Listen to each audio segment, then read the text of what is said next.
June 12, 1975ರಂದು Allahabad high court ತೀರ್ಪು ಬಂತು. ಇಂದಿರಾ ಗಾಂಧಿಯ 1971ರ ಲೋಕಸಭಾ ಚುನಾವಣೆಯ ಗೆಲುವನ್ನು ರಾಜ ನಾರಾಯಣ್ ಅವರು ಸವಾಲ್ ಮಾಡಿದ್ರು.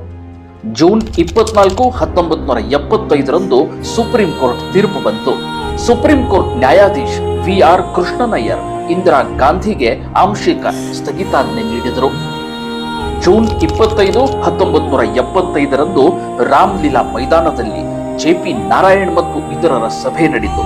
JP ನಾರಾಯಣ್, ಮೊರಾರ್ಜಿ ದೇಸಾಯಿ, ರಾಜ್ ನಾರಾಯಣ್ ಮತ್ತು ಇತರರು ಇಂದಿರಾ ಗಾಂಧಿಯನ್ನು ರಾಜೀನಾಮೆ ಕೊಡುವಂತ ಒತ್ತಾಯಿಸಿದರು. ಇಂದಿರಾ ಗಾಂಧಿ ವಿರುದ್ಧ ನ್ಯಾಯಾಲಯ ತೀರ್ಪು ಬಂತು.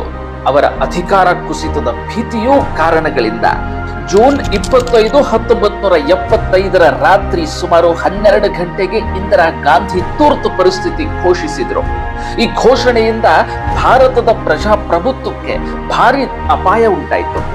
ಡಾಕ್ಟರ್ ಬಾಬಾ ಸಾಹೇಬ್ ಅಂಬೇಡ್ಕರ್ ಕೊಟ್ಟಿರುವಂತಹ ಸಂವಿಧಾನಕ್ಕೆ ಬದಲಾಯಿಸುವ ಮೊದಲನೇ ಆಕ್ರಮಣ ಕಾಂಗ್ರೆಸ್ ಇಂದಿರಾ ಗಾಂಧಿಯಿಂದ ನಡೀತು. ಆದ್ರೆ ಭಾಷಣದಲ್ಲಿ ನೌಟಂಕಿ ಮಾಡುವಾಗ ಇಂದಿರಾ ಹೇಳ್ತಾರೆ, ಆಂತರಿಕ ಅಶಾಂತಿ ಇದೆ, ಆರ್ಥಿಕ ಸಮಸ್ಯೆಗಳಿವೆ, ರಾಜಕೀಯ ಜನವಿರೋಧಿ ಹೋರಾಟಗಳು ನಡೀತಾ ಇದೆ, ಅದಕ್ಕೋಸ್ಕರ ನಾವು ತುರ್ತು ಪರಿಸ್ಥಿತಿ ತರ್ತಾ ಇದ್ದೀವಿ.